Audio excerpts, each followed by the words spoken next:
scientific method Oh, I cannot sent justify Roosh, the scientific method. link to Therefore, this it too. I need to do a itself video is with a Roosh. dogmatic religious presupposition.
All right, welcome. We are live.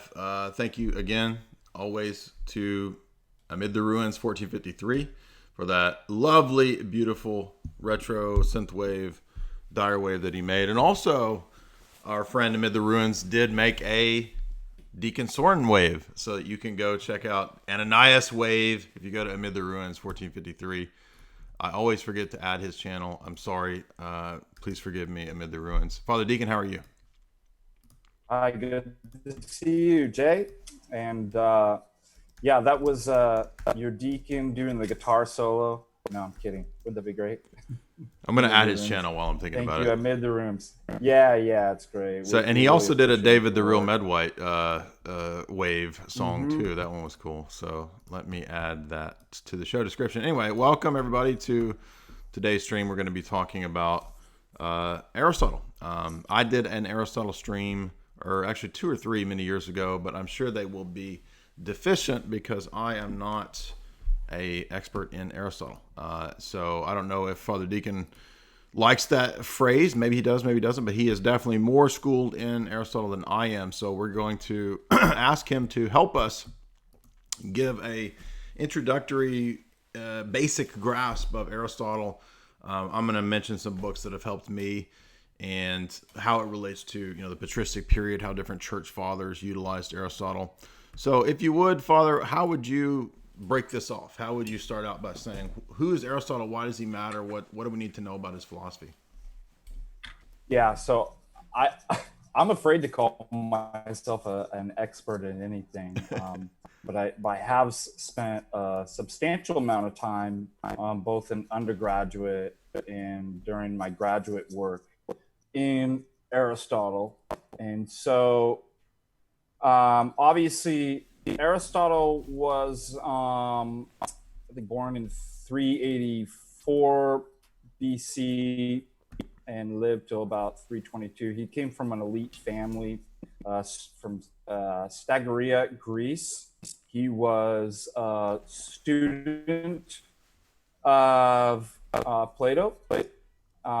He was also a teacher to the very famous Alexander the Great. He also started his own school. So you had Plato's Academy and... Hey, Father, we might have to ask you to turn the camera off because it's jittering a whole lot. It's kind of I mean, we can see if it clears up, but I don't want you to have to, lose any of the content that you're saying if the camera's taking up a lot of bandwidth. Okay, let's see. I mean, we could keep trying it for a little bit longer, or see what you think. Let's just see here. Where is my camera shut off? If you look at Zoom, I think down there, I think stop video will allow you to just stop the camera, and I think you'll just be audio. So if I just press stop, I think video. so. Yeah. Let me know if it. Let's try to go. Just okay. Go ahead. I'll let you know if it keeps doing it. Yeah, and then we can just stop the video. So, anyways, there are some significant departures between Plato and Aristotle. Of course, there are those who, I mean, it's divided in the scholarship, how people read Aristotle. I mean, I guess this is the case with any philosophers, that you kind of have these different schools that will read the philosopher in one way versus another way. So you have those scholars that are traditionally have read Aristotle to be in contrast to Plato, and this kind of what we call Platonic idealism, in which Aristotle's seen more as an empiricist. And then I'd say probably a minority view are those scholars that would see Aristotle more in line with his teacher Plato. And so we'll talk a little bit about that. And again, you get different commentators and different Aristotelian scholars picking up on that. So let's talk about real quick. One of the things that all of the ancient Greeks, starting with the pre-Socratics, they were concerned with the notion of change. How are things changing? What principles can we talk about and employ to explain why things are changing? And among that conversation is an idea of things that don't change. So the idea with Plato was that, and again, this will go into a conversation about what's called ontology, being or reality. So for Plato, what made something be what it is? What is the one in the many different instances? Mm-hmm. I think there's a line out of the Republic where he gives kind of a provisional definition for form, and what in Greek is called eidos. It is the name that we give, it's the same name that we give to multiplicity. So if you pick out multiple objects by which you give the same name, i.e. chair, what you are naming is the one in the many form. Now, the sort of metaphysics that Plato couched that in is the realm of the real is abstract, uncreated, eternal, transcendent, unchanging, and one.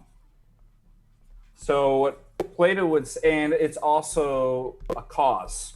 So Plato really understood the forms as causes. And the idea here is that if you looked at different flowers or chairs, you see things that are different, but there's something that's the same. So there must be some real thing that's the cause of all of those being the same, and that would be the form. And it's transcendent. So it's not actually located in the material, but it's the cause of whatever form of reality the material has. Obviously a lesser form because it's changing. So Plato immediately identifies the material world is illusory, changing, unintelligible. And what is real and permanent and what is immutable and changing are forms. Aristotle is going to agree with that. The difference is that Aristotle is going to be more of an empiricist and locate these within empirical things. So the idea, yeah, go ahead. Well, I was just going to add that this is important because this will be picked up in the Orthodox tradition through St. Maximus, who will take the notions of universals and this kind of stuff, and without denying that they are, in a sense, eternal in the mind of God, ultimately they apply to the created realm. And so he will actually immanentize much in the same way that Aristotle does, in contrast to Plato. Right. So there's a whole conversation about substance as well. So there's a whole host of different words that we need to talk about. But let's first go back to the talk about change. How do we explain change? And this is going to relate to knowledge as well, because it goes back to, if you think about what Heraclitus identified, is that everything's in flux. Maybe in different degrees, the way that a mountain changes is a lot slower than, let's say, water running through a river or something like that. But the idea is that everything's changing, and a unique problem comes with that. Heraclitus says you can't step in the same river twice. And then I think a student of this says you can't even, well, if we're going to carry this through, you can't even step in it once. And the idea here is that in the analogy, that the world is constantly moving and changing. And the stepping in the river is your attempt to name or know the reality. But the problem is, in order to have knowledge, I'll take a pretty straightforward mathematical example. 1 + 1 is 2. We could say that we would know that only if tomorrow it's not going to change to be 5 and then 7. There's an idea of a sort of grasping something in permanence when we say that we know something. Whereas doxa, or belief or opinion, is constantly changing. Knowledge, you're supposed to grasp something that doesn't change. So the problem is, well, what if everything's changing? Everything changes. That's Kathy Tricoli for the one-hit wonder. We can't know anything. And so this obviously is taken up by Plato, who's going to agree and disassociate change with the material world as being unintelligible, constantly changing. But the realm of the real, the unchanging, the permanent would be the transcendent forms. And Plato's going to identify that as substance. And Aristotle's going to take a little bit different view with that. He's, again, substance is going to be what's described in his hylomorphic theory. Those are two Greek terms, highly matter, morphe, or eidos form. And so what makes a substance is not an abstract, transcendent, eternal form, but this particular thing here, which Aristotle calls it in Greek tototi, this particular thing, that substance is a composite of form and matter. Okay, so all good so far on that? So we have, again, the empiricist turn from the sort of idealism and primacy of the abstract realm from Plato. And then we have the emphasis on the here and the now in terms of the particulars, and that universals, we could say, in this system are ultimately just kind of a series or a collection of universals. I mean, particulars, and that not that they're nominalistic, but they really do possess this essence. But we've immanentized the essence that Plato had abstracted. Yeah, and we'll talk after I kind of explain this a little bit further. We can talk about the status that Aristotle gives for universals, because, like you said, he's not going to have the Platonic idealism, but he's not going to be a nominalist too. So he gives some type of real ontological status to universals, but kind of in a strange way that exists only in the mind. But he's not a nominalist. So I guess it's kind of a third way. But two important concepts in order to explain change, which Aristotle brings in to his works, is energeia, activity or actuality, and dunamis, potency, power. And what he does with that is that he associates actuality with what is, or activity. And there's various different senses. I'm not going to go too deep in this. Dr. David Bradshaw's book, Aristotle, East and West, would be a text that I recommend if you want to go further into the nuances of dunamis and actuality and energeia. That's a great book too. But for now, let's just talk about that actuality or being is associated with form. So here we have a commonality between Plato and Aristotle. And potency is in the realm of, is associated with becoming, dunamis. Now what's unique is that Aristotle puts actuality or being with form, and potency or becoming with matter. So the idea here is that matter always kind of has a disposition or a potency to become a such and such. And that something can only become a such and such actually if there's something that actually makes that. So for example, if your water is cold, well, water has a disposition for lots of various things, lots of potential actualities. But how do you make what's potentially cold what's potentially hot actually hot?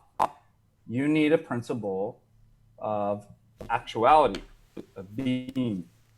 So here is the idea with Aristotle that the form, what actually is what makes matter be such and such. Or an activity, or the energeia, is what will make matter become something else. So there's a couple other principles that are necessary in order to explain change. So we need actuality and potency.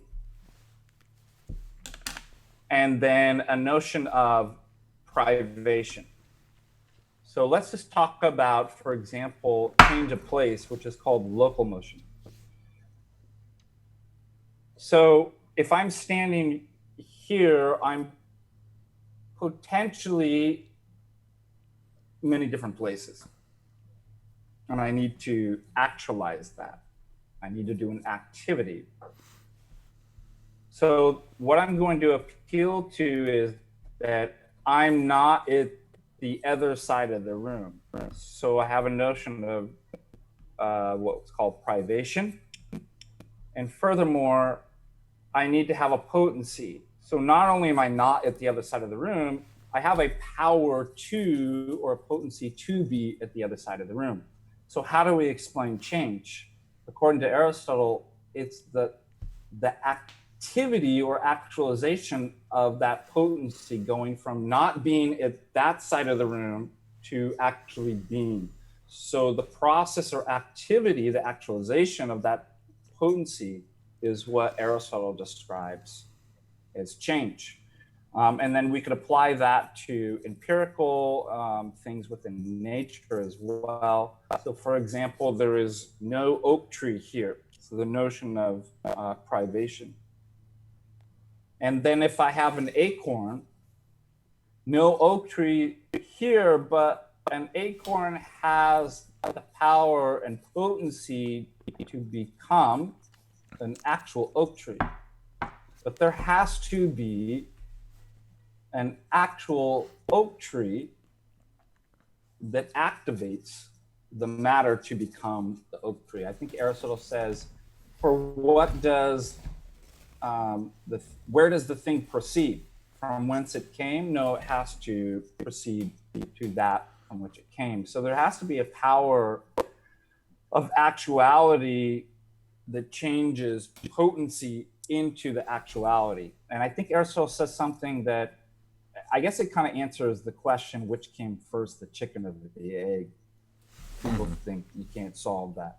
Well, Aristotle, in an indirect way, does answer that and says, so what's a chicken egg? It's a potential chicken. And a chicken is an actual chicken. So which came first, the chicken, the actual chicken, or the potential chicken? Well, Aristotle says, in order of time, potency is always first. So I have a potency to what comes first? My potential to be at the other side of the room. But potency is a relative term and does not derive its meaning simply within itself, but that which is defined to actually be. So in this case, it would be, how could I be potentially at the other side of the room if there wasn't actually in the other side of the room to potentially be there? So Aristotle says, yes, in order of time, the potency is always first. A potency to become, but in the real order of things, actuality is primary and first. That's why he says in nature, when the thing is developing, what is it developing into? That from which it came, the egg, or that which it'll become? And if there is no ontology of what it's to become, then obviously it can't become that thing. I don't know if that makes sense to you, but in that sense, it would, the chicken and the egg scenario, in order of time, the egg comes first, but in the real order of affairs, there must be a chicken for the egg to grow into.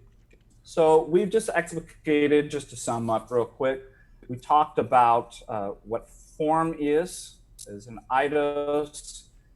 It's what makes something real, both in Plato's sense and Aristotle.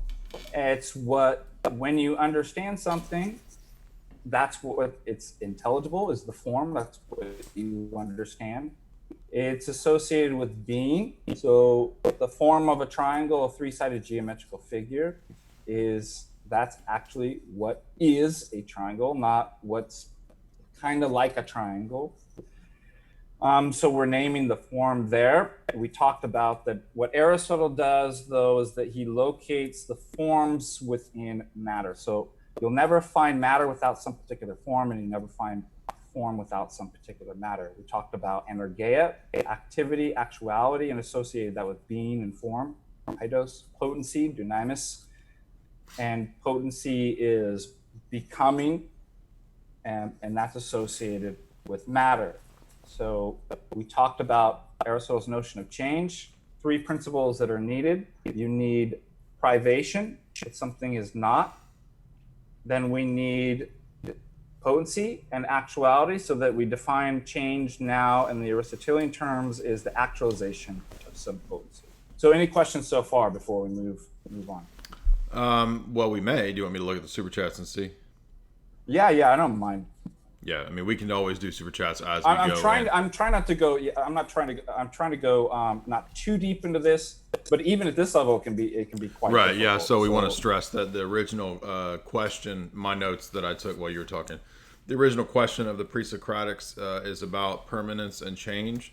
Questions about how do we look for like an ultimate principle that sort of unifies everything.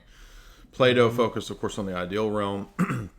The ideas are abstracted. They're perfect. They have a higher ontological status, and they're also causal, as you said. Forms are real in Aristotle's view, but they are immanent, so they're immanentized. So contrary to Heraclitus, instead of everything being flux, we're looking for a way to ground our perception, our ontology, our metaphysic, all of these things, our logic in the external world, not in a realm that's beyond perception, but actually taking Plato's ideal realm and sort of smushing it into the here and the now, while still giving place to the here and the now, right, to the created world. And hence, that's what leads us to the hylomorphic matter-form dualism theory. Substance is common to different types of things, but it's also composite.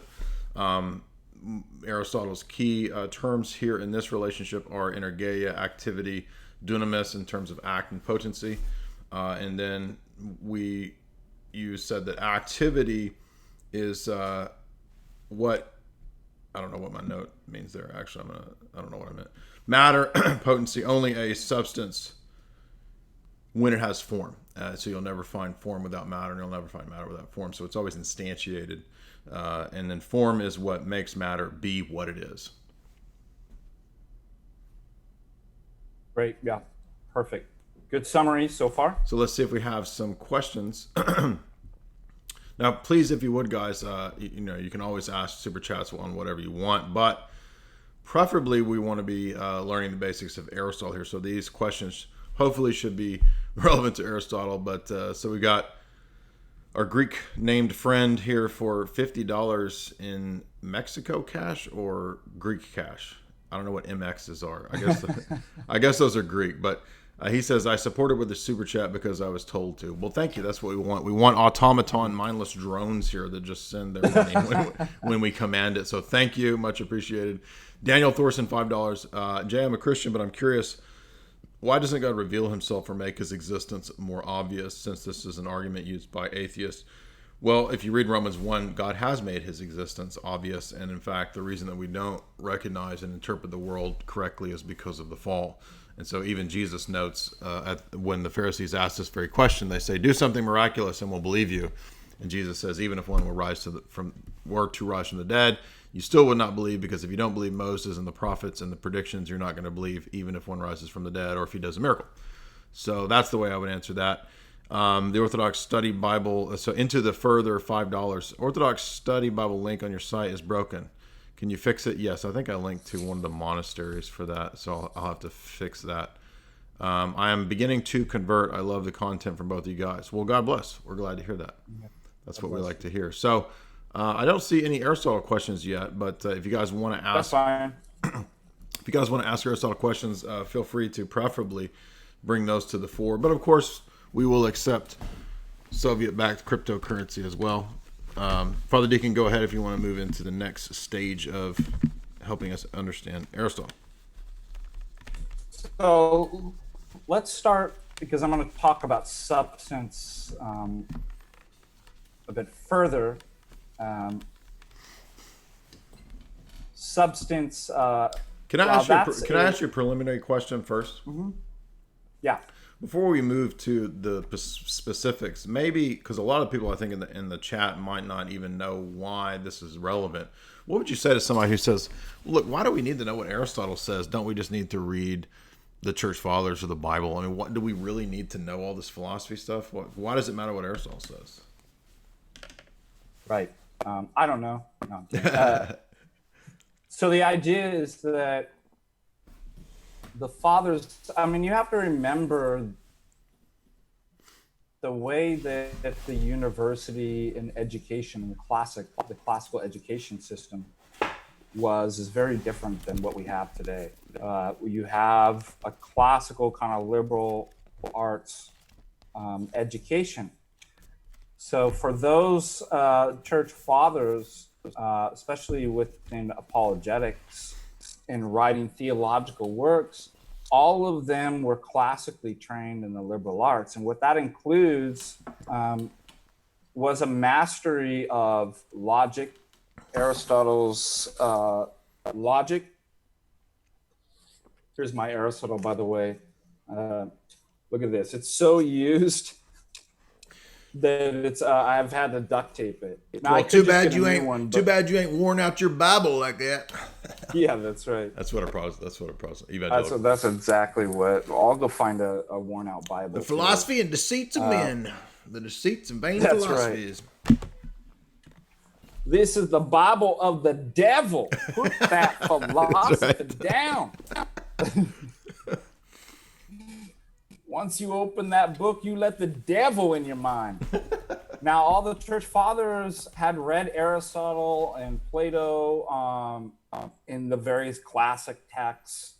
And so they're also they're speaking the Greek language as well. And so the terms that the Greek fathers are using are all going to be used, be found in the philosophy of Aristotle and Plato and the other Greek philosophers as well. Now, that's not to say that they're Platonists, Neoplatonists, Right. or Aristotelian. But again, there's a whole culture that's saturated with Greek identity, Greek culture, Greek philosophy. And so they're going to be using those terms. And again, as we've talked before, oftentimes they'll start to give new meanings or a departure from, which isn't uncommon just for language to kind of evolve. If you look at the etymology of any word, you can trace it back, how that evolved to answer different practical needs in various historical situations that cause a kind of divergence from its original root meaning. Mm-hmm. So that's nothing to be surprised at. So why are we saying that it's important that one might want to actually study Aristotle and Plato and the ancient? It's because the fathers are using terms that if you're not familiar with at a basic level within the ancient Greek philosophy, it's going to make understanding the fathers very, very difficult. Right. So, for example, we're going to talk about St. Maximus Confessor. He's going to be using, as well as St. John of Damascus on the Orthodox faith, a lot of terms that people might not be familiar with, or they think they know, but they have a technical meaning and the history associated and tied back philosophy. So I think it's important at higher level theology and patristics that in order to make sure that you're not going off in some crazy interpretation or misunderstanding, you need to know what those terms mean, the history, their usage within ancient Greek philosophy. Yeah, that's a great answer. Because that always balances, we see this over and over again, that people who haven't been trained in ancient Greek philosophy will pick up the patristics and the fathers and come up with all kinds of crazy or even heretical interpretations of the text. That could just be solved by just a cursory introductory level Greek philosophy course. Yeah, and as I stressed to you in previous talks that we've done, I experienced this myself when I was really into Thomism and really into philosophy and doing undergrad and grad work at the time, and I was under the impression that these words, these terms, they're all synonymous. They mean the same thing. And that led me to making a lot of mistakes that now I regret, because I just assumed that, well, logos means logos, right? It always means that. Without understanding that there is a lot of nuance. It's not a situation where you can just go to, a Greek dictionary, look up the word logos and, that's the dictionary says that's what it means. Therefore, I read this in some sort of one-dimensional, way across all the different texts. Yes. It's more nuanced than that. And one of the great things about grad school, which I'm not saying everybody needs to go to grad school, is that you will be exposed to how much you don't know. And when you're new to these topics, you don't know how much you don't know. And that's at least one great thing about grad school, is that it will force you to realize, man, there's a lot I don't know, even in every one of these areas, because it does get very specialized. I'm not saying necessarily specialization is ideal, but it's a reality of the complexity of the modern world. So there's a lot of specialization, and you do begin to learn that there's people who study their whole lives, just on, say, Aristotle's view of number, right? Or they spend their whole lives just on Heidegger's view of epistemology, right? I mean, it gets hyper specialized, and it's very precise. So yeah, I think you're dead on there. So let's talk a little bit about substance. Obviously, that's a Latin word, from stantia, standing, sub, under. Again, comes back to a question of the one and the many. I'm going to let you talk a little bit here. I'm going to have to change. The light is too bright in here, so keep talking. I'm going to get more coffee. Yeah.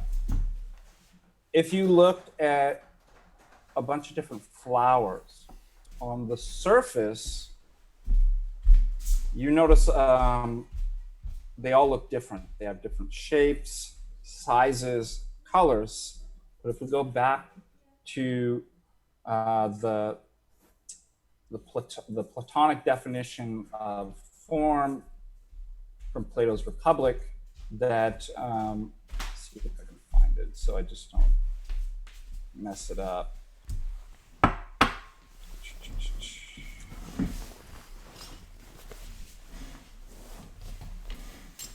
The one common it's not there. The one common name that we give to a variety of multiplicities, in this case could be flower.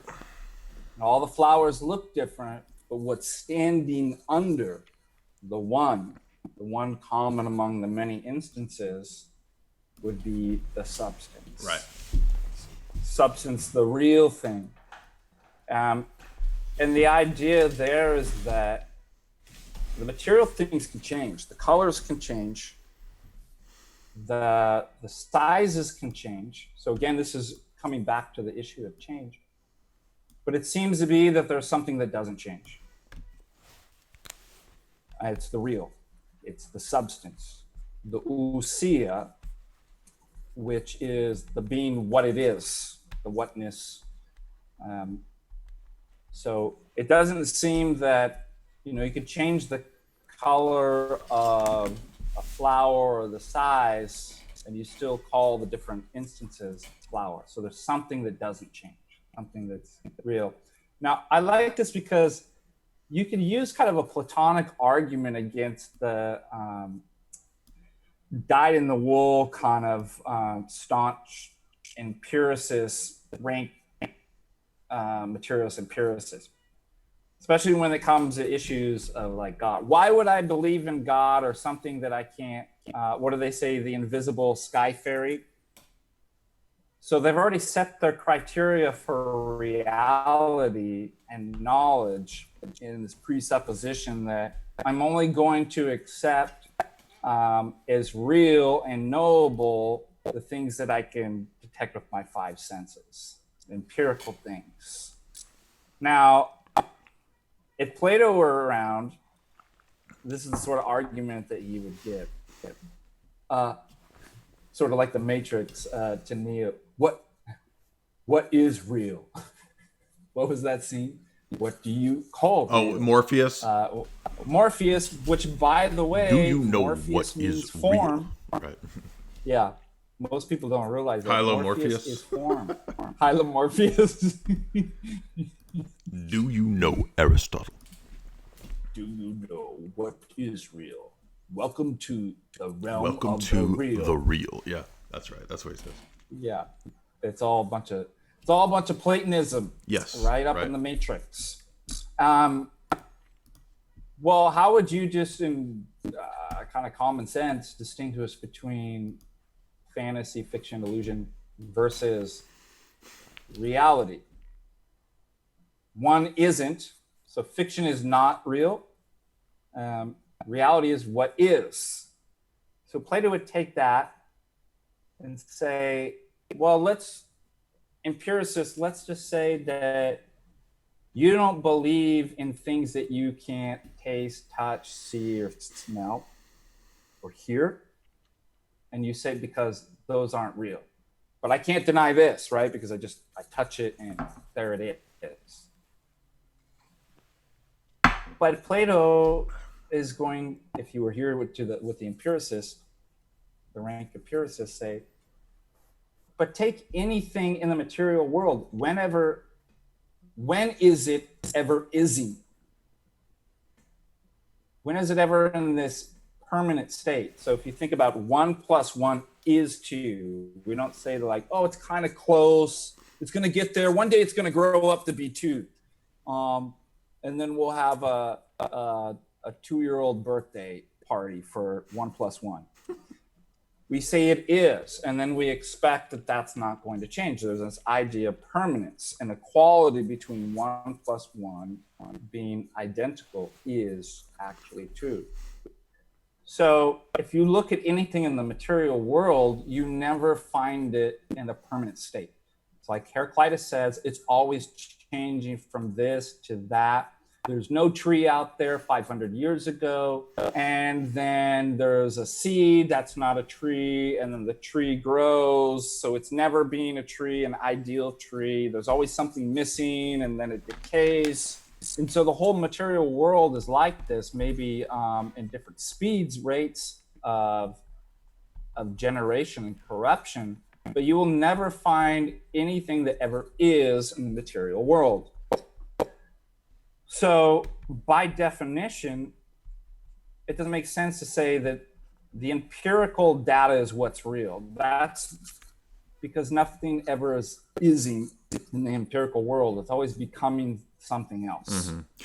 Notice here a dialectic that we saw that you noted from the very beginning with the pre-Socratics between being and becoming.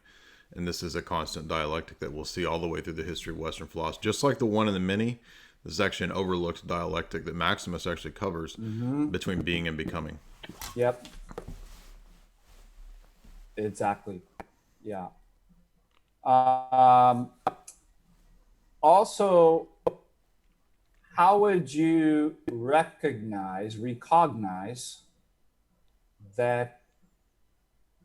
Oh, so anyways, going back to the tree, and then I'll make that point.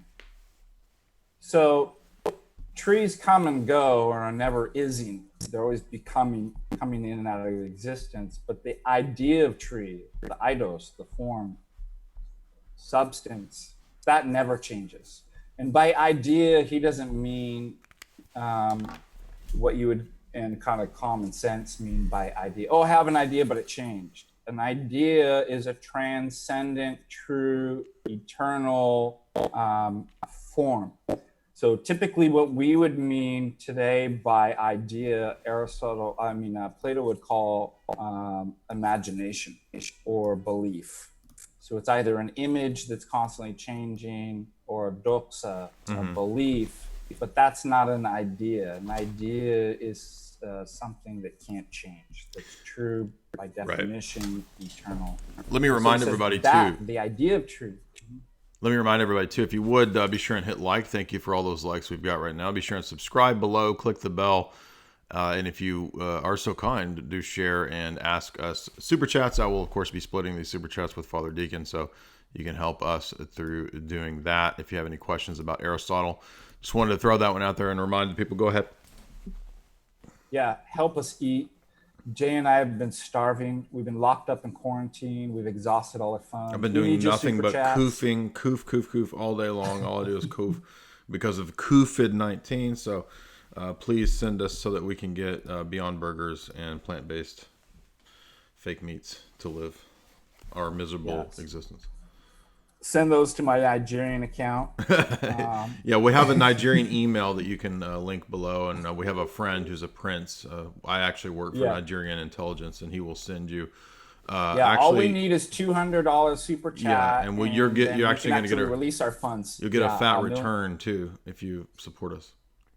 Are there people who still fall for that? I bet there are. I bet they pray after the elderly, unfortunately.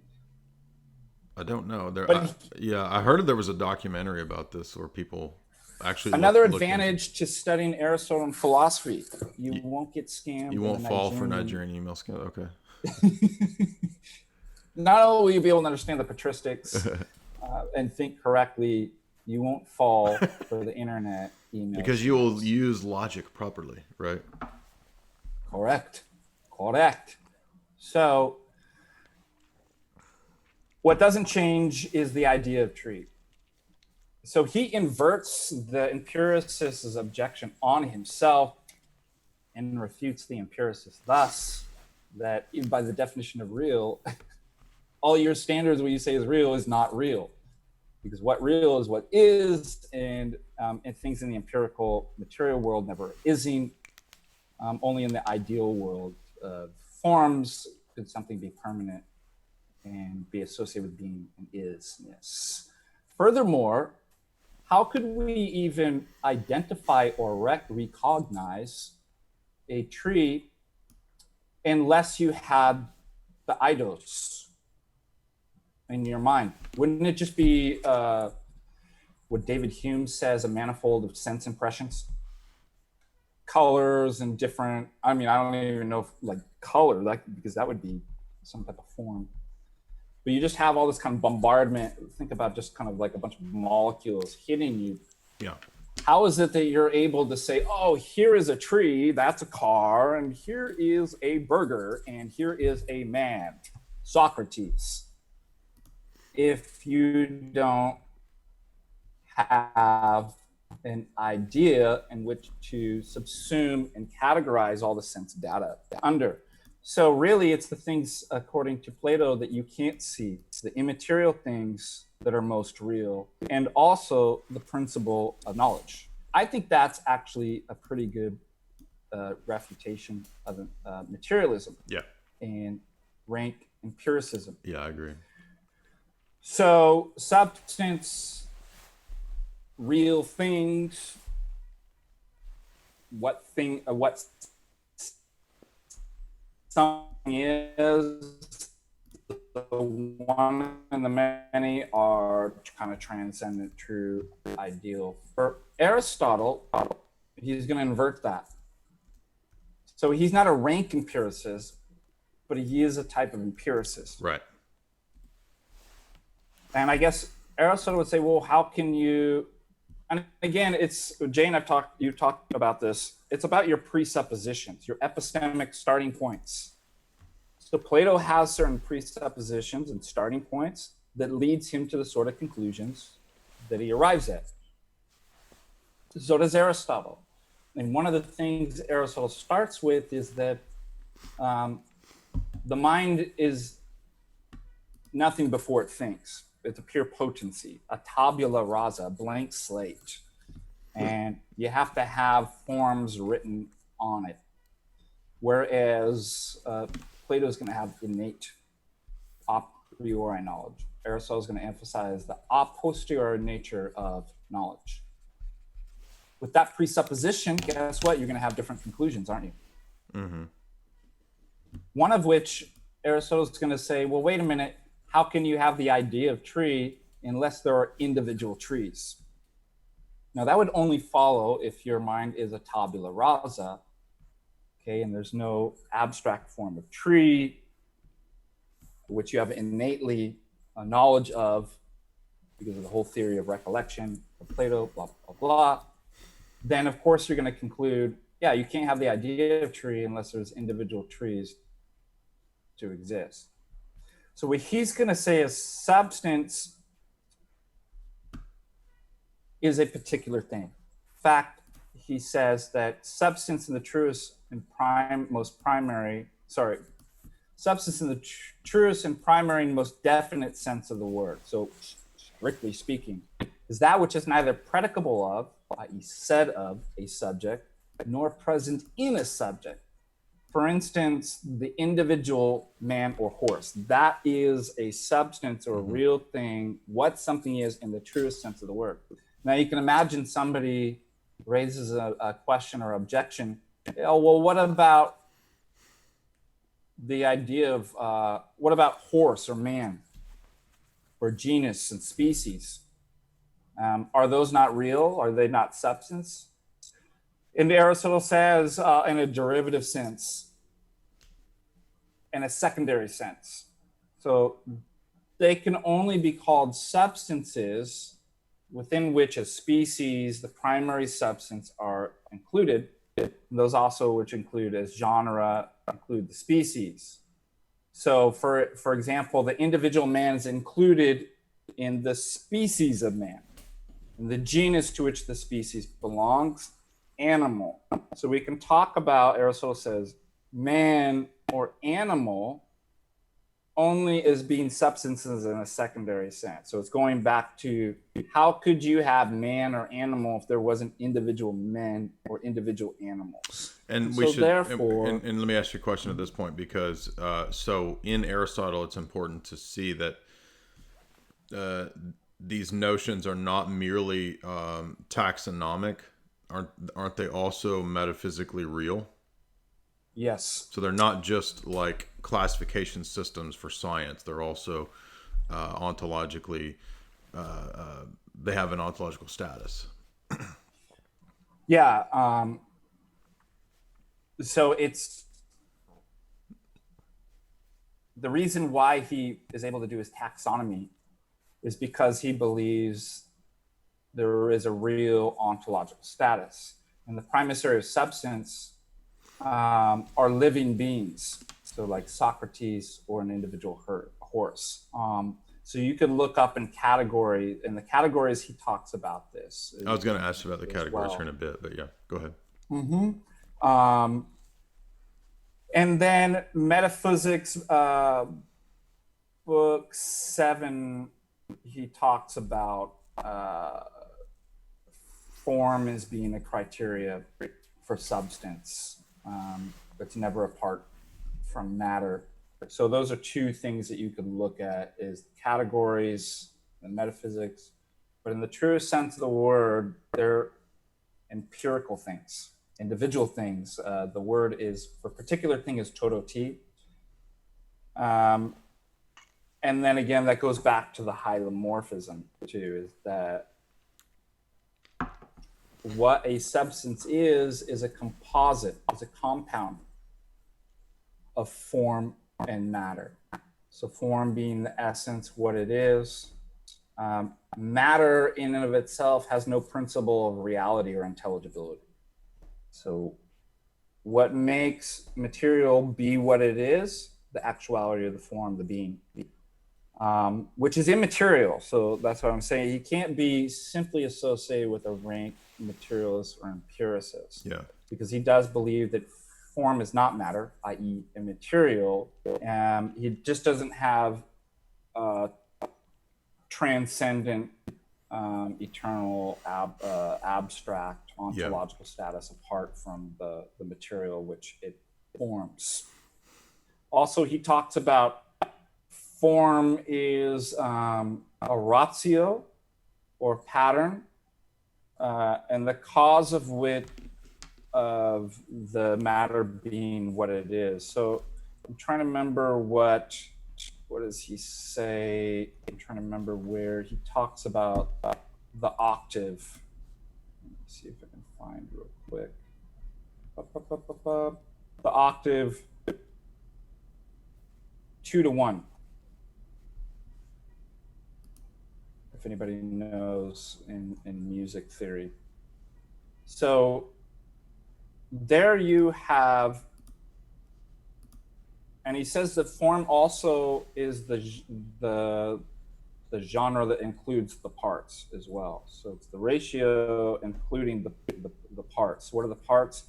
2 and 1 put together into a pattern or ratio that makes a thing that we call, is the cause of the thing we call the octave. Does anybody want me to find where that? I'm trying to remember where he. Well, if you want to look for that, I'll recap that. So we have in the second part here the notion of the distinction between substance and accident. Substance being what that thing is in terms of its essence or ousia, and then accident being the qualities that an object possesses that can change or can be interchangeable and still not affect the essence, that which thing must have to be that thing, right? So that's important to understand. Again, we're trying to pick out how we can find unity and identity in the world in the face of the objections of people like Heraclitus and previous philosophers who saw the world as perpetual flux, and the fact that Aristotle did not find Plato's answer against those previous questions that convincing, and so he modifies Plato. And then we have the dialectic between being and becoming in the world, which is, again, what we're talking about here, the problem of the one and many, the problem of being and becoming. And then we have the question of eidos and what's in the mind as opposed to the relationship to the thing. This is still something that I don't understand exactly in Aristotle, which is the question of what is the ontological relationship between what's abstracted and in the mind and the objects themselves in terms of their ousia or their form. And there may not be an answer in Aristotle because it's, these kinds of areas do become problematic in a lot of the philosophers. And then I want to talk about the categories, but did you find what you were looking for? No, I'm trying to think if it was in. It's got to be in the metaphysics. I really like that. Sandwich Heels says for $5, why would I listen to Merlin's owl from He is Aristotle from The Sword and the Stone?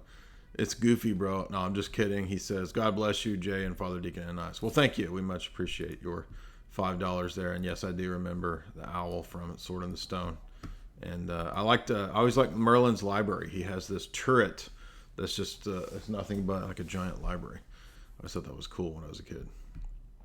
And now I have the turret. I don't have the beard. Father Deacon's got the beard. It's not all white yet, but as he ages, it may turn white. As I advance in my wisdom, it'll. Do you know why? You guys want to hear a joke? So, This is my response to anybody who said, "Why do you have a beard?" Because I'm not a baby or a lady. That's why.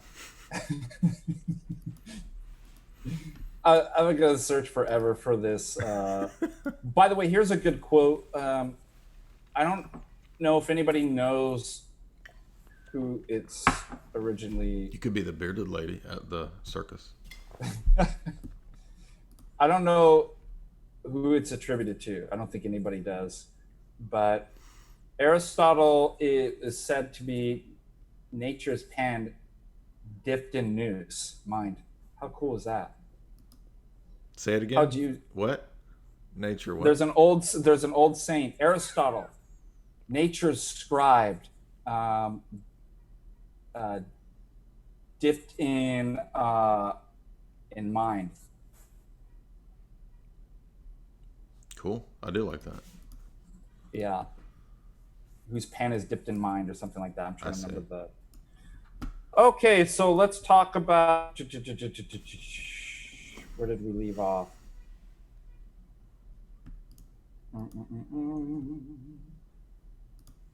Substance, ousia. So just to recap, for Plato, substance and real things are pure forms that don't exist in the material world, but they exist independent of matter. So, todotes, which exists as a composite of matter and form in the physical world, and substances, in a secondary sense, can exist in the mind as ideas, as classes of genus and species like man or horse, but only derivatively so when abstracted from particular things. Good summary so far.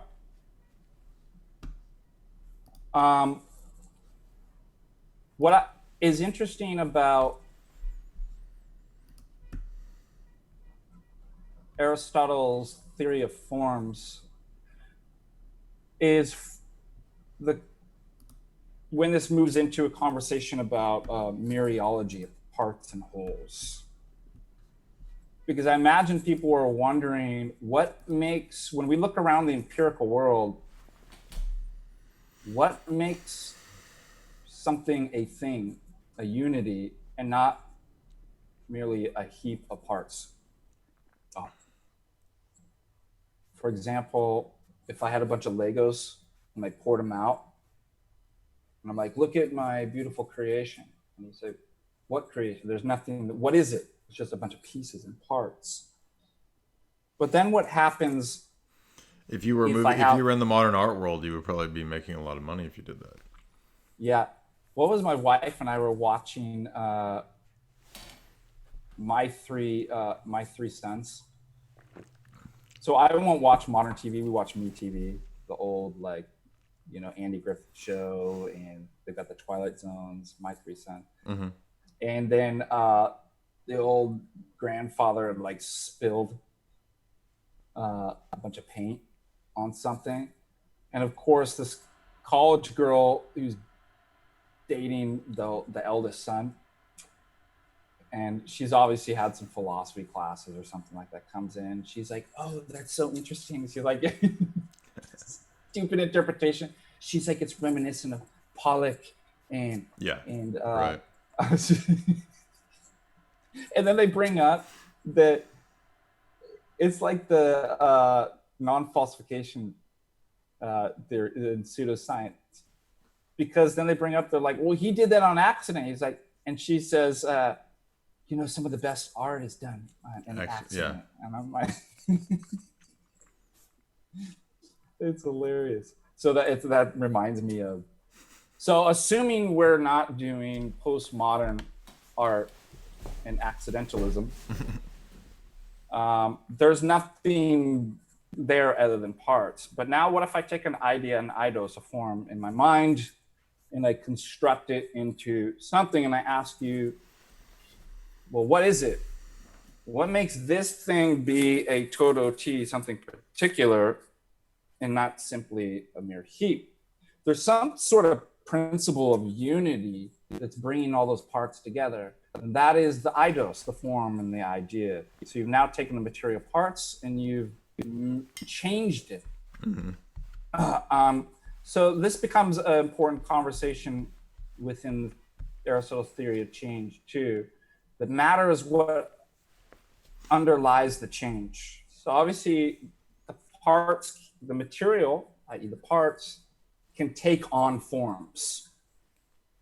That's going to be really important. But then form becomes a principle of unity, so that we can actually say what something is, and it's not merely a heap. And then that can form the definition of an essence of what something is, and the classes, which include it, and the parts included. So for example, what makes Socrates be, why isn't he just a bunch of molecules in motion? By the way, there's certain things, I'm not saying you have to be an Aristotelian, but what's nice about studying philosophy is you can pick up from different arguments from Plato, even skeptics like David Hume, you can pick up from Aristotle, and use those in your own apologetics to critique other positions. So one of the things that I do appreciate about Aristotle is that he presents some really great arguments that we can use against those kind of subscribe to scientism and what's called reductionism. So how many times have you heard this? Oh man, you're nothing but molecules in motion. Yeah. That's all you are. Right. Love, that's just illusory, man. That's just dopamine. Yeah, right? Right. It's trying to reduce higher level phenomena to, for some reason, they think that this ontological priority is in the parts at the lowest level that you can't even see, which is kind of counterintuitive. So down at the bottom, the things that we have basically no way of detecting, you're saying that's the real stuff? It's kind of weird, isn't it? It is weird, yeah. But I mean, that's actually more of a propagandist type of position than it is actually a coherent position. Yeah, propaganda. That's another good reason to study philosophy. Don't get fooled with propaganda. So, what's nice is Aristotle's anti-reductive, and what I like to, when we get into mereology. So in order to perform a reduction and say that the whole is simply equal to the parts, for example, I don't know if I took a pizza pie, okay, and then I have all the parts, the pizzas. the individual pizzas. I could reduce what is the whole simply equal to the sum of the parts of the pizza. I performed a reduction. So in modern philosophies, and mind, in science, you have these attempts to reduce whatever you would call the whole, the human person, the plant, the animal, this higher level phenomenon to, well, it's just simply the lowest level parts, and that's it. Form, the way Aristotle uses it, is going to actually give us an argument that you could use against the reductionists. Well, Aristotle always is known for making distinctions. In a way, yes, in a way, no. Remember, every substance is a composite of material parts, but what makes material parts be one thing and not merely heat is the form. So if you had, and he uses the example of B and A and then the consonant ba, but I'll use, for modern purposes, H2O. So water and its parts, 2 hydrogens and oxygen. So is water, H2O, simply the sum of the parts? 2 hydrogens and 2 oxygens. Well, in a way, materially, yes. Why? Because I'm not going to find anything on the left-hand side of the equation, i.e. H2O, materially, than I don't find on the right-hand side, 2 hydrogens and oxygen. So my equation balances. But how do you, what's the counterexample for refuting reductionism? Yeah, but the whole's greater than the sum of the parts. If you can find something new that the parts don't have, then the whole's greater than the parts. So when 2 hydrogens come together with an oxygen, now is a unity, and you have a substantial change, you have water, you have a whole that's possessing properties like liquidity, I mean, if you brought the temperature down, solidity, that, guess what, atoms, gas atoms don't have, right? Gas atoms don't have the property of liquidity or solidity by definition. And so you have something new. You have a principle of unity. You have a form which we would call water. It's more than simple the sum of the parts. Now that's just the level of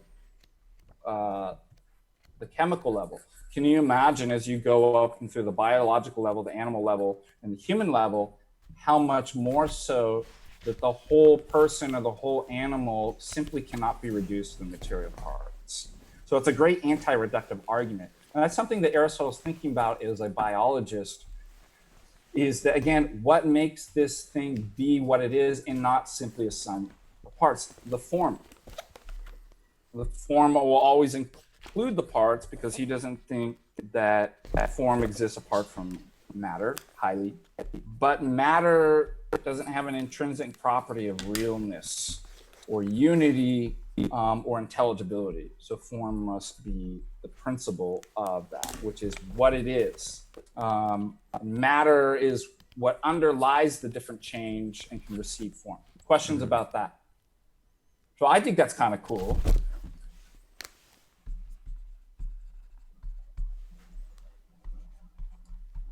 Oh. Yeah. So I would add to, now I've got some stuff that I want to ask you about, if that's okay. Yeah. But I don't want to interrupt your flow if you've got more. We do have a couple super chats, so you want to keep going with your flow, or do you want to? Let me just add one more thing, sure, and then we can open up for super chats. Another unique thing that Aristotle brings in is his conception of causation. So your notion of causation with probably our notion of causation, whatever has an effect as its consequence is called a cause. But cause is derived from a Latin word, various Latin words. in etymology, like causa, casus, the verb cadere, which means to fall, and what means that which brings it about, that something turns out a result in such and such a way. So my parents are a cause, right? I fall from my parents bring it about such that I turn out to be in such and such a way. The Greek word, I think, is a bit more robust, ation, which means that in which something else is indebted to. So I'm indebted to my parents, or that the being responsible for bringing something into appearance or occasion. So it's a type of explanation that's an indebtedness. So whatever the effect that you're seeing, whatever you're seeing, there's an explanation of that. So why is that the way it is? Or how did this come to be? It's indebted to something else to have the appearance or being that it does. That would be cause. And out of all the types of explanations that you could explain that, Aristotle believes that you can categorize those into 4 types of explanations. Well, as far as indebtedness, what is the house that you're living in indebted to? Well, in part, the materials, right? Wood. Well, then you'd name a material cause. But your house isn't just wood, is it? It has to have a certain kind of arrangement, pattern, a ratio in which all the pieces, material parts are related together into a unity. That would be the formal cause. Then he identifies an efficient cause, which explains the source of the motion. So let's say the carpenter, the construction worker, that's important in explaining how something comes to be. And then the final cause, the teleological cause, the purpose for which it exists. So it's not like you just take a bunch of wood and throw it together. You have an idea, a form, an eidos, in which you put all the parts so they're no longer a heap, but you put it together for the sake of something else, an end product, which is to shelter J from the storms, right? And so the final cause, or the end, the form at the very end, explains all the successive sequences of change and processes in that series, as well as the parts and how they go together, so that there's purposefulness within the whole entity or structure. And he believes that in inquiring into the world, that when you have these 4 different causal explanations, you have a kind of more sufficient understanding of what something is, how it is, and why it is. And so I'll end there, and let's open up for questions. Excellent. Yeah, the cause, the causes is definitely something we wanted to hit on. So I appreciate you doing that. And then could you maybe, before we move on to that, the next, the questions, I've got the categories pulled up here. This is relevant because these will move into later philosophers, the Porphyrian tree, and then St. Maximus will utilize this quite a bit. Could you talk about how we want to understand also substance, quantity, qualification, relatives, location, when, being in a position, having a state or condition, doing. So this is basically the way that we see the world structured, right? And these things are kind of like, in a way, they will transfer later on into people like Kant. And not all of these, but some of these will kind of function as transcendental categories. In other words, even though Kant doesn't necessarily know if they are features of the external objective world, Kant believes that they are at least necessary in the mind for being a schema or structure of how to make sense of the external phenomenon. But of course, in Aristotle, they are features of the external world. And of course, in St. Maximus, they're real. They're not just mental templates for understanding the world. They really are features of the external world. Is there anything you'd like to add on that? Yeah. Would you open up with me to the word of Aristotle? Don't take my word for it, but let's turn to the word of Aristotle. You've already got evangelicals in the chat like saying, "Don't call him father." Now you're gonna Call no man father. Now you're gonna drive them crazy with please open your Aristotle to chapter 5. Theta, Zeta. Categories, chapter 2. No, excuse me, chapter 4. He defines what are called the 10 predicates, 10 categories. Now, let me just contrast this with how this came to be is, remember Plato's conversation about that all things and being and forms participate in the form of the good. And so there was a univocalness, a univocity of goodness through the multiplicity of beings and things. Aristotle is going to depart from that. And when it comes to, and you get this within his logical works and categories, that being isn't said univocally. So, for example, let me give you a series to illustrate this. By the way, where is Aristotle says, let's see.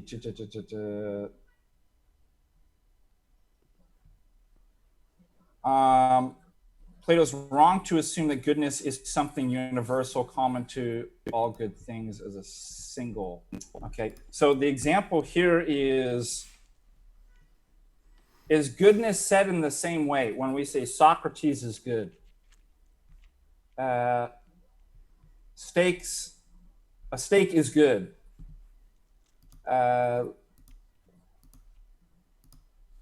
Give me another example. Well, not eating too much is good. A cookie is good. The way that we say good is different in a sense, in every sense that we say that. And so, even if we say like Socrates is a virtuous person, this form of government is a just, or this legal theory is just, is not the same way. I know you and I have dealt with this too. The way that we talk about evidence and things is not univocal and said in the same way. Yeah, like, right. Remember the cookies in the pantry fallacy? Right. Let me. I need to use the potty really quick. I got to whiz. So keep talking. I'll be right back. Okay. So Aristotle says that being is said equivocally. So univocal voces, right? Speak uni, like a unibrow, one unicycle, one. Do we speak about being in one way?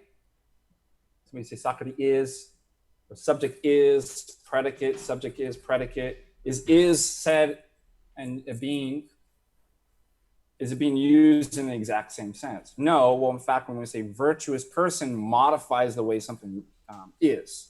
When we say a legal theory is just, it modifies the way being is. So being is not univocal, it's equivocal. It can be said of in many ways. How many ways? As many ways as you can predicate and say is the idea. And of that, Aristotle is going to categorize those into 10 categories of being. Okay? So the first one, something can be a substance. You can talk about things as a substance. We talked about this previously when I was talking about Aristotle's theory of substance. substance in the primary and truest, most definite sense of, and then secondary. So this man, Socrates versus man. This horse, what's a good horse name? Cosby. Yeah, don't we have a bunch of like horse when they race? Samuel Hyde. Our steed, Samuel Hyde. Versus horse. So you can talk about things being substance. We can talk about things in terms of quality. Aristotle says white or grammatical. He says that because Aristotle, deep down in his heart, is a racist. And all of his philosophy is racist. Actually, you're going to hear that now, especially if you take like postmodern feminist philosophy. I think they were trying to get rid of like the ancients, right? How do you do it? It's really easy. You don't even have to use arguments. You use one word that infects everything and contaminates, and it's called racism. Just attach that word to any, and you will win every single argument. You don't even need to study logic and philosophy. All you have to learn is the word racist. When you disagree with somebody, call them racist. So this is what's actually happening in, it always starts with the Ivy League schools, doesn't it? Yeah. Aristotle's racist. Well, we can't have that. We better. Yeah, but I mean, they've gone so far now as to say mathematics is racist. So, because it's oppressive, right. Because it imposes upon indigenous peoples the Western narrative of there being objective mathematical truths and principles, which is not what they accept. Yeah. By the way, dialectics, once again, definitely Marx. Dialectics of oppressor oppressed. Yeah. You read that into everything: thesis, antithesis, synthesis. So he's not really a racist, and if he is, it's the good kind of racist. I'm kidding. I'm gonna get you. Yeah, let's not destroy the channel right now. Okay. I can't get the lights right, man. I'm just like maybe I'm glowing with another category of being. For example, the divine light. Jay has finally reached. I'm afraid that I'm afraid not. I'm afraid it's the Roman Catholic created light that is beaming off of my greasy face today. Barliam would be proud. He would see this as a proof. Barliam would be like, "See, I told you all along. See, it's created light, created grace." If you can turn it off and on, it means it's created. Quantity. Let's see. This arm is 2 feet long. Relation. Double. I think he uses. Let's see. So relation could also be father, son. These are all good. So the categories are going to become really important too within the patristic text. As well, yeah. To be able to understand these. Place. Socrates is in the market. Is in the market. Time. He was there yesterday. He is there today. He will be there tomorrow. Position. Socrates is lying down. No, he is sitting. Let's see. What was the other one that I didn't want to leave out? Did I say state? Like you're having, you have shoes on, a state. Mm-hmm. You could also be shoeless, being tired. Shoeless Joe Jackson. Yeah. There's Action Jackson category. So you're cutting and you're burning, assuming you're a surgeon and not a psychopath. And then affection. I'm being cut. I'm being burnt. Doctor. Yes, I am the one acting. Okay, so those are all the different ways that we can talk about being. And as you mentioned too, the famous Aristotelian logician Porphyry as well picks up on that, and Aristotle's categories and the Porphyrian tree have become something important. So, and that's going to be important when we get into the depth of Maximus, because Maximus will pick up on all of these topics, and he will fluidly move in and out of Porphyry, Plotinus, Aristotle, Plato, taking and rejecting areas on the basis of what's true and what's false, ultimately judging it not on random philosophy standards or made up standards, but on revealed standards. What's consistent with Scripture and the Orthodox faith. By the way, I should say too that Aristotle is the founder of deductive logic. Very important. Absolutely. Could I add something? Hello? Can you restate that? You cut out. He created Aristotle created the system that's known as deductive logic. And you'll find this in his logical. And this is important because remember that many church fathers are trained in Aristotelian logic. St. Gregory of Palamas was trained in Aristotelian logic. St. Maximus, he's part of the imperial court in terms of philosophers and teachers. So he also is trained in all these topics as well. That's at the beginning of the introduction of the Tolleson dissertation. But one thing I'd like to add at this point is the topic, because I know a lot of times we get evangelicals and we'll get people who listen, or even people within Orthodoxy who have maybe a pietistic bent, and they'll say, this doesn't matter. None of this stuff matters because all I need is to go to, now if you're in the evangelical world, you're going to say, oh, I just need me and my Bible and my, and whatever Jesus tells me in the Bible. I don't need all this philosophy. Or if you're in the pietistic realm of so-called Orthodoxy, you say, we don't do philosophy and all that stuff. We do just pure weird mysticism. Those are mistaken ideas, and let me explain why. If we look at the New Testament, now I think every one of these, there might be one or two I'm not positive on, but I'm going on old notes that I took in my Pelican book that I'm going to recommend here in a minute. That's a really good introduction to this topic. So all of these terms are words, that are going to be used in the period of the New Testament and the early church. So I think every one of these is in some form or variation in Scripture, either in the Septuagint or in the New Testament. So what you'll start to realize is that you can't really escape this stuff by saying, if you're an evangelical, well, I'm just going to go by what the Bible talks about. I'm not interested in that stuff. Because guess what? All these ideas are in the New Testament. Okay. Now, they aren't exactly the same in the New Testament as the way that they might get explicated 400 or 500 centuries later. But there will be debate about the usage of those terms in the New Testament. So, for example, in relationship to the triad or the Trinity, the relationship of the person of the Father to the Son or to the Spirit, right? Generation and procession. These are terms that will come up in the New Testament that will relate to centuries of discussion and debate about what those things mean. Ousia, right? Paul uses this term in the New Testament in specific ways.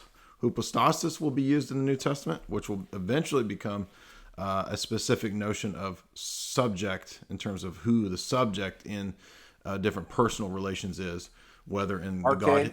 Right, arche is next up here. Yeah, arche, the Father being the archean cause of the Godhead. Icon, this will be used of the Father. The Son is the direct icon of the Father's hypostasis. I think it's the phraseology that Paul uses. Energeia, many times we know this from the Bradshaw text. If you've read the Aristotle, it's used many times in the New Testament. Logos and logi will relate to the New Testament because even though I'm not positive if logi is used in the New Testament, logos obviously is in John 1. But if you understand the logos theology of St. John, and if you believe that Paul's theology is the same as the theology of St. John, which we believe, then you'll know that when Paul talks about all things being made in, through, and by the Logos, that he's the sustainer and so forth. These are philosophical notions about being, the way that created being exists and subsists, and what its telos is. That's going to be used by St. Maximus, citing Paul in Colossians. So these ideas of Logos and Logi are in Paul. Telos is used in the New Testament. Dunamis is used in the New Testament for In some cases, human power or divine power or demonic or angelic power, and therefore it's also related to the energies discussion. Thelema, right? Will. Is will a faculty or a property of personhood or a property of nature? This will be a debate later on in the Church Fathers. Nous, actually one in many, will be used in the New Testament because we'll have questions relating to the unity in the Godhead as opposed to multiplicity in the Godhead. So the one in the many question will come up, and later Church Fathers will cite the one in the many question, such as St. Gregory of Nyssa, all the way up to Maximus and Sophronius. St. Sophronius will utilize one in many arguments for the triad. The Father as the sole causer, arche, as we said. Tropos, the mode in which things exist. Sophia, wisdom. Now, I'm not positive. I don't think apophasis comes up in the New Testament, but regardless, it's a category that will be applicable to the fact that Paul says that there's nothing like the divine nature in Acts 17. So here you have a whole list of words. And by the way, that's not something I didn't make this list up. Right. If you read Pelikan's classic book, this was an excellent treatment of this whole topic, Christianity and classical culture, he will go through these terms and the way they develop in the Eastern Fathers. And this is a classic work. It's not debated. Very well known. It's an excellent book. The rest of the series is also good as well if you do want to read Emergence of the Catholic Tradition and all those 5 volumes that follow that. But specifically on the topic that we're talking about tonight, like, well, how does the thought of Aristotle, how does the thought of Plato affect the ancient world's pedagogy? Even St. Paul, right? St. Paul had education in these topics as well. So we don't need to forget that it's not just a question of, as the evangelical might mistake or the pietistic Orthodox might mistake, to think, oh, this is a later church father thing. I'm just concerned with the New Testament or pietism. Well, the New Testament itself, Paul was educated in some of these topics at least. And so Pelikan will discuss that in especially in this book. So I highly recommend that if you've not read that. But let me ask answer one of these super chat questions we got here from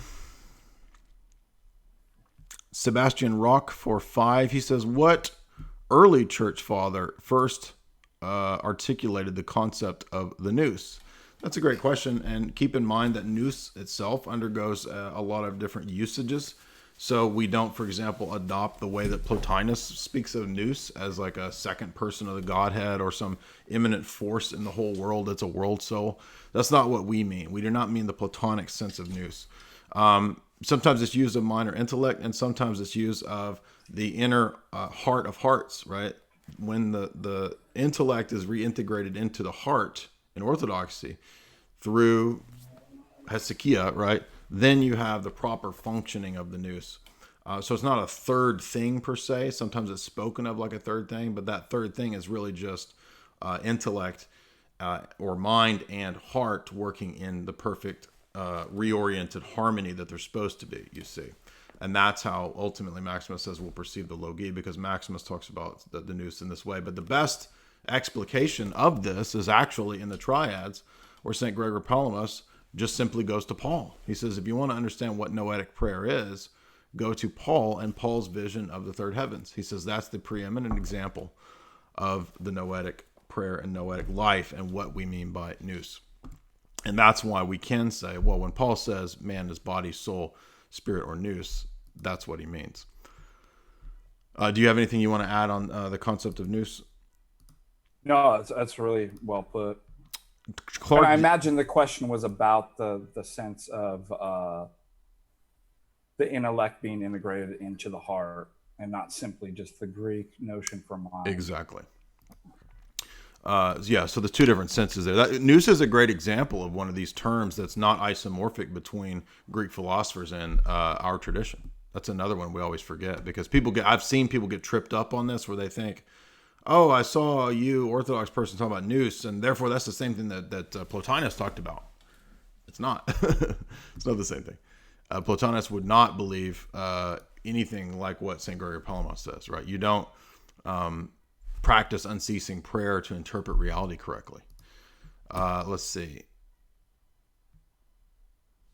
Clark Daniel for $5. If Aristotle was alive today, Father Deacon, this one is great for you because this pertains to your Thesis. If Aristotle was alive today, Clark says, how would he respond to Darwinism and evolution? So we had Jay and I had a great chat about this the other day. So, by the way, here is my PhD dissertation right there. And I've heard you're going to co-publish that with Max Lucado, right? Yeah. Okay.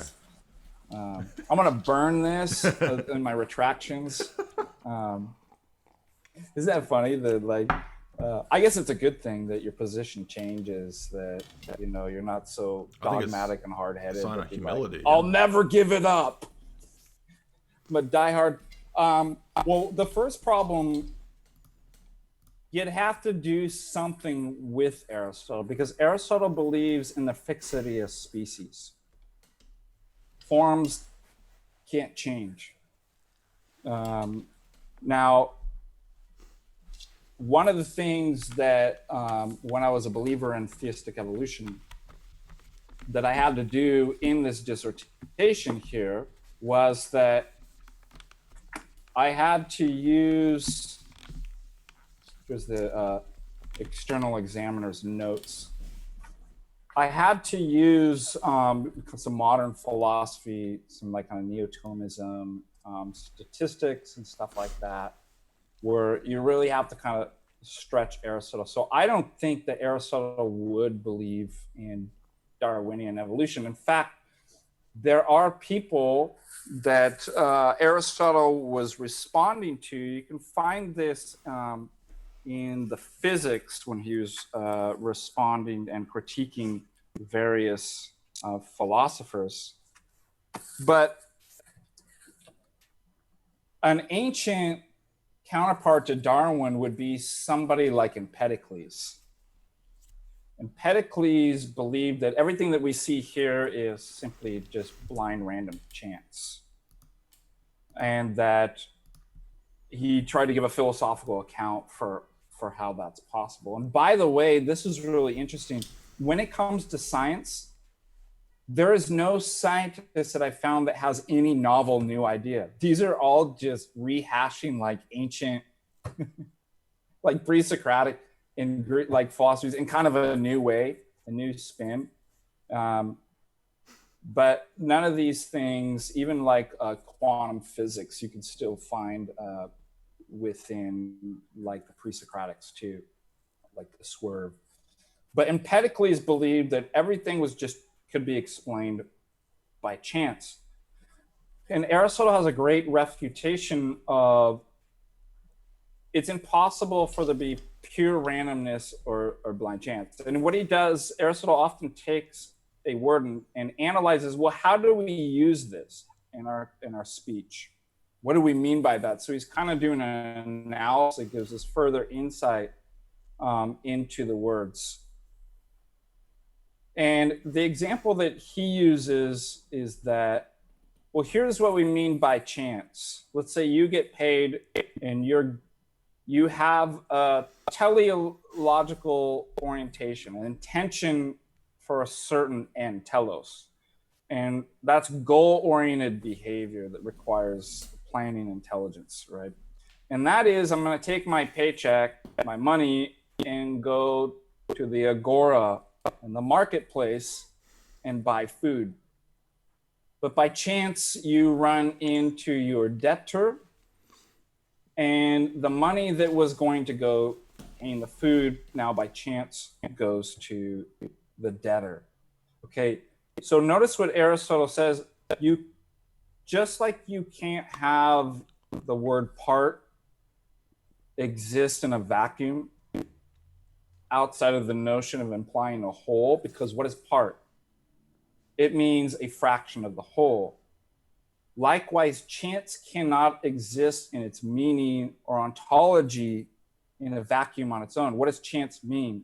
It means when you have a teleological intention and goal-oriented behavior, and some other goal ends up crossing that, that's what we mean by chance. And if we took this in terms of statistical analysis, even modern statistics doesn't have a notion of pure randomness. Right. Yeah. What is randomness? It's the, I mean, if you're graphing the, plotting the growth of gazelle and sub Africa over time, and you have some type of linear or logarithmic function, what would be random would be the groups off the ordered function.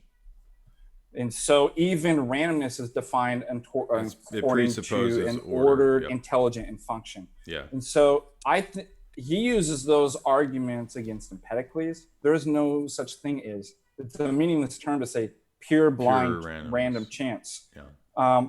That can actually be used, those arguments, I think, for Darwin and neo-Darwinian evolutionists too. Yes. That word doesn't even, you might as well just have verbal diarrhea at this point, because that doesn't even make any sense. There's no coherence or meaning behind that. Van Til makes that argument about randomness and chance. I should add. Yeah, go ahead. I forget who said it.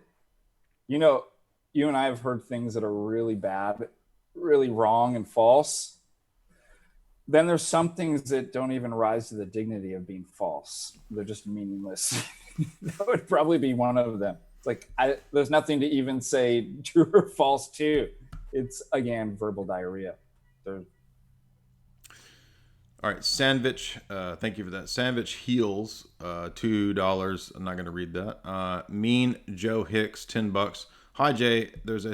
Here's a strange thank you for banning me on Twitter, which led me to finding all this life-changing information about orthodoxy. Yes, see, sometimes it is necessary and good to ban people because it does provoke them to reconsider their notions.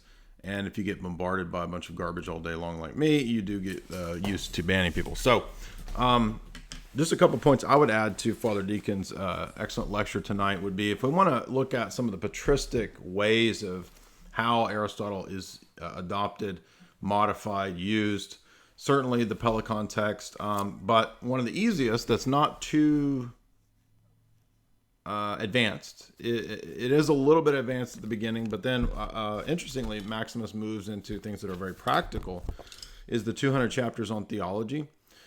If you want to get into this, you'll notice that he begins the discussion by talking about how God is a principle and also not a principle.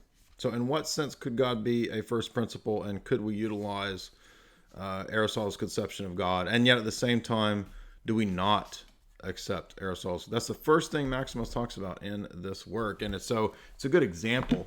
And then he moves into very practical things. So it's this weird, it's an uncommon notion of, in Maximus's mind, the harmony of something that's philosophical or just another way of speaking about the world and truth that ultimately for him is connected to virtue in the person of Christ. They're not disconnected in his mind. And a lot of people's minds are disconnected. Oh, you're talking about philosophy. That's something, there's Jesus over here. Well, it depends on what we mean. I mean, Philosophia, the Bible talks about Sophia, or God's wisdom. And I'm not talking about like a female part of God. I'm not saying that. I'm just saying that it really, we may be speaking about the same things in different verbiage, basically, is what I'm trying to say. Another good one, again, is the notion of person in the Orthodox tradition. Metropolitan Herotheos has a good, and he will survey just that idea. Well, when we speak of a divine person or human person, how has this been used in the history of philosophy? Another introduction that we will want to be aware of is the philosophical chapters. So St. John Damascus has a whole work that's not too long. It's about, 80, 90 pages, 100 pages, where he says, let me take you through all the words, the terms, and the definitions as close as we could speak of definitions of substance, of ousia, of hypostasis, of inhypostatize, of particular, of universals, of all these different things. And so he'll go through all these, of substance, of accident, right?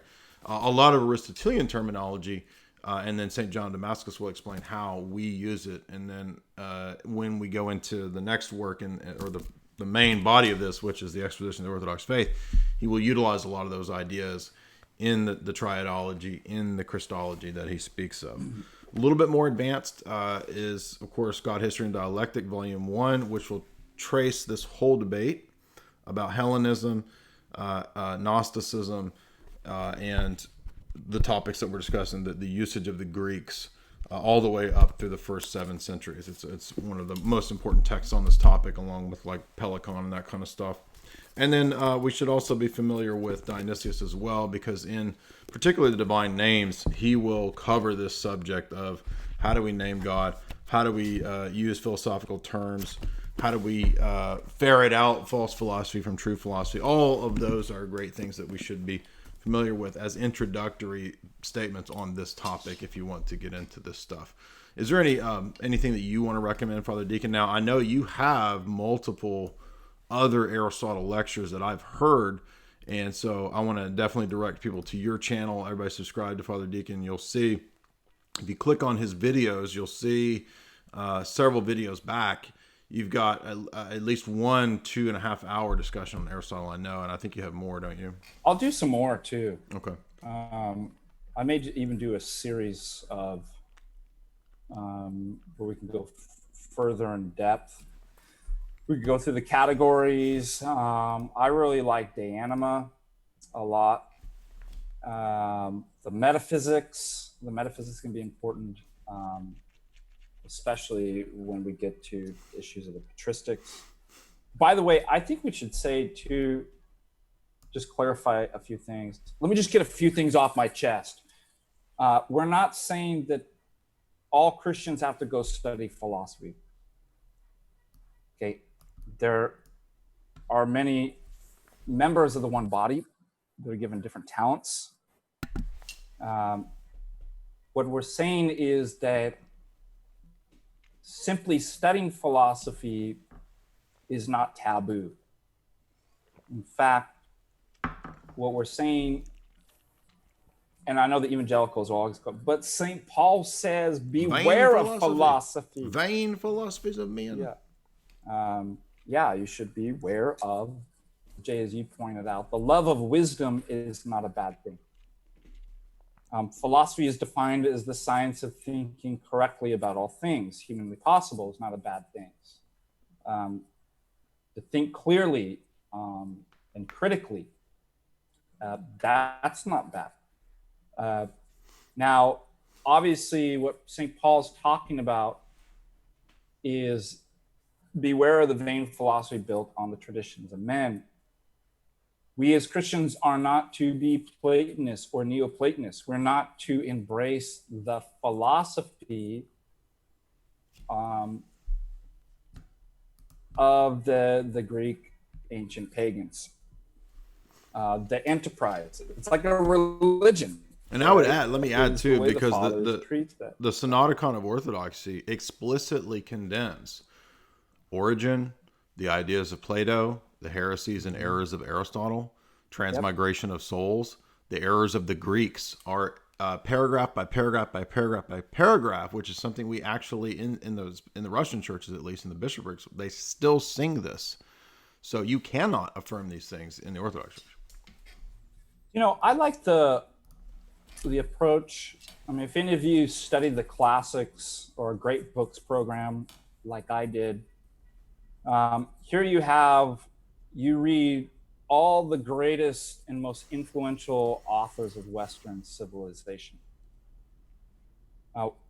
Why do we do that? Because they're all contradicting themselves. Why would we read them? Do we believe that they're all true? No, the idea is that in reading that, since they were so influential in forming society and so part of history, to get a comprehensive and unified, holistic understanding of where we are today, how we got here, and about reality, we have to be able to engage in the text and know propaganda, ignorance, and from ourselves. And I think that we can say the same with philosophy too. When we read philosophy as Christians, It's not because we want to become a Platonist or an Aristotelian or an Epicurean or a Stoic. It's because we realize that it has a value, even if it's wrong. Now, they can't all be wrong 100% of the time, which is a good thing, everywhere. But we see that it has value in understanding history and our own lives and how that we've gotten here, and particularly the patristics too, because a lot of the fathers, aren't they arguing against philosophical heretics? They're going to need to know. I mean, if you're going to do apologetics at this level and debate various vain philosophies built on the traditions of men, which we agree with, you're going to have to know their philosophy. So we're not saying that every Christian has to do that. Some people have been given a gift from God and talents in various different ways, one of which is the ability to be able to do philosophy. And so what's the verse that we take every thought captive and make it obedient? And we destroy the worldly things that set themselves we demolish up. Arguments that set itself up against the kingdom. That's right. I love that verse. That's what we do. And in order to do that, you need to be able to engage at that level of apologetics and theology. You need to be able to engage in the philosophical history and works.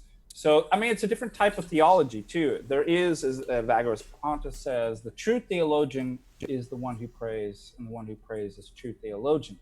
So we can't do, as Orthodox, true theology in a scholastic sense, just intellectually. But the way that we're able to have discernment and be guided by the Holy Spirit is through prayer and asceticism and humility.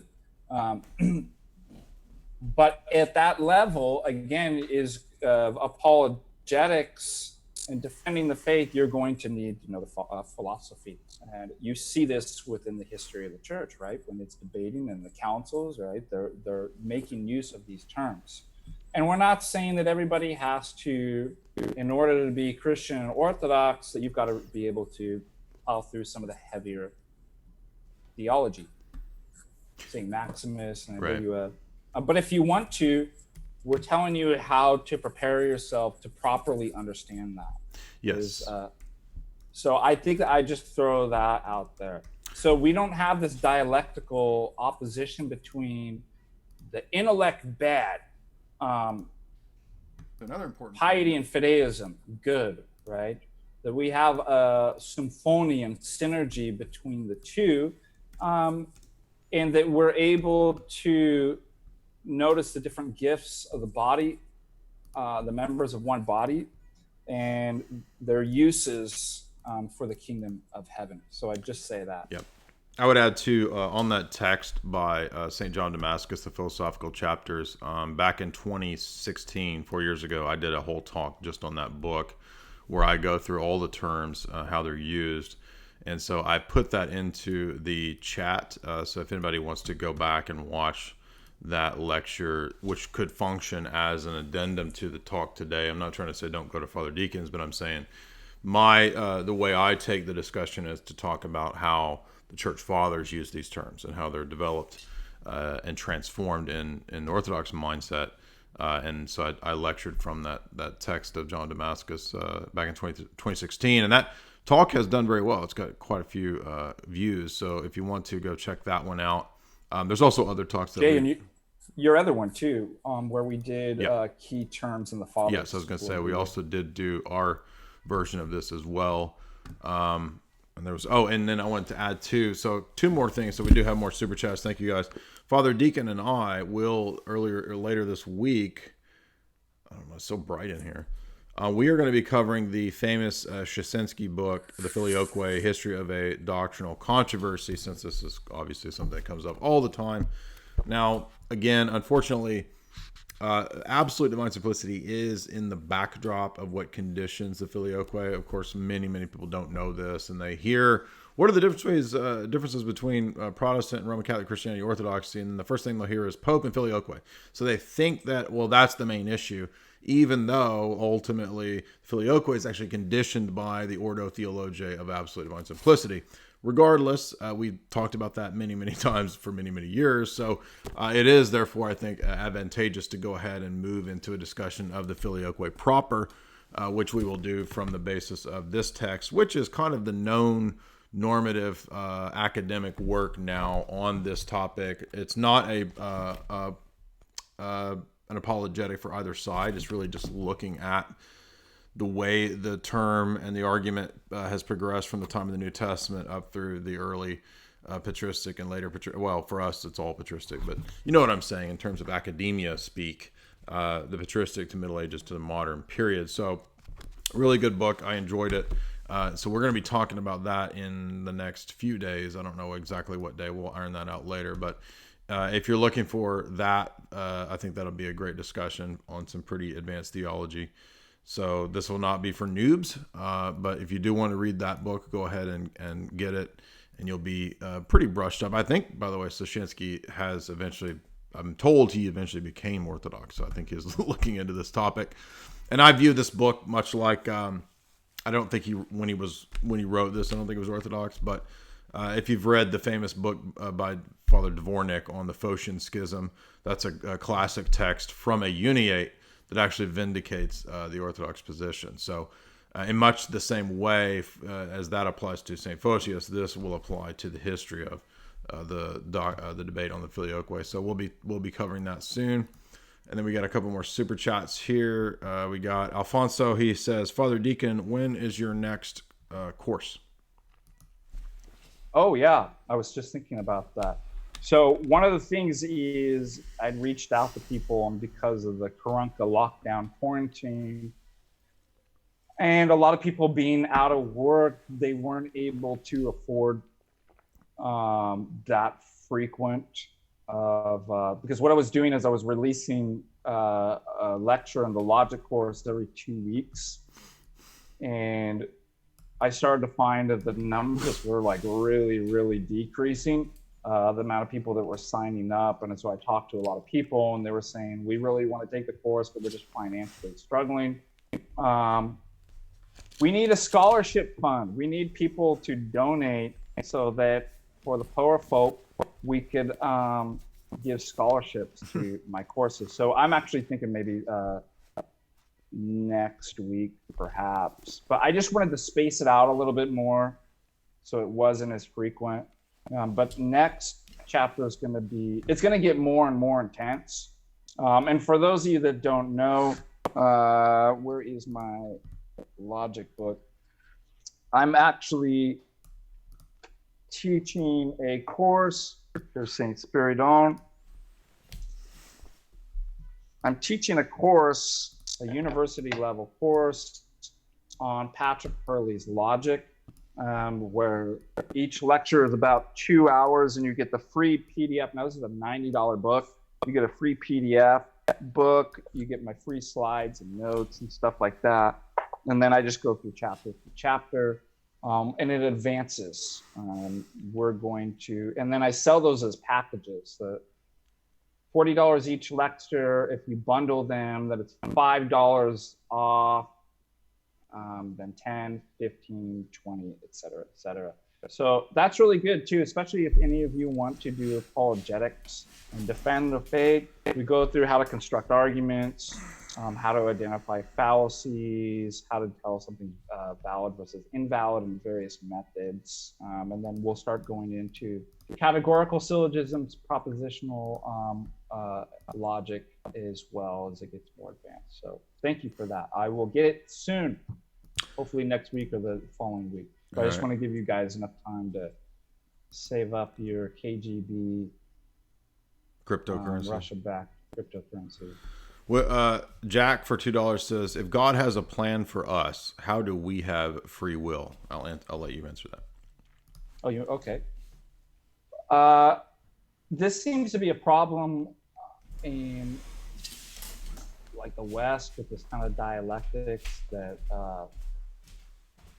typically you get this in kind of Reformed theology that that your free will is an antithesis to God's sovereignty, that he couldn't be sovereign, and you get this pitted against God's omniscience and things like this.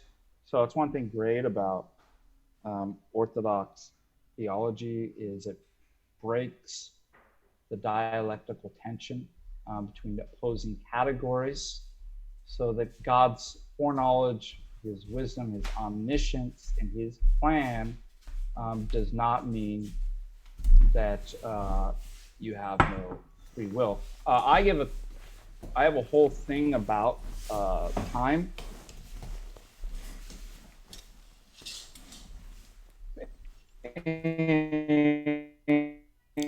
Father, pause that, Father. And that base transcends Father? not only, yeah. You cut out there for about 5 or 6 seconds. So the last thing I heard you say was time. Yeah, I have a lecture on time, and maybe I'll do one specifically with regard to theology and the liturgy of time. But the distinction between kairos, chronos, God's timelessness. But the idea we need to be careful about is that God transcends both linguistic speech categories and even our created logical categories, that God is not bound by that. And one of the things that becomes evident is that when we have these kind of categories that we try to apply to God, like chronological categories, and the way that God is versus the way that we are, then we end up creating these kind of aporias and problems that can't be solved. And so God is fully present in a radical kairotic way, in which there isn't these kinds of divisions that we have within our kind of categories of time and logical categories, that he can be fully present, fully knowing, and have a plan without it forfeiting or destroying your free will.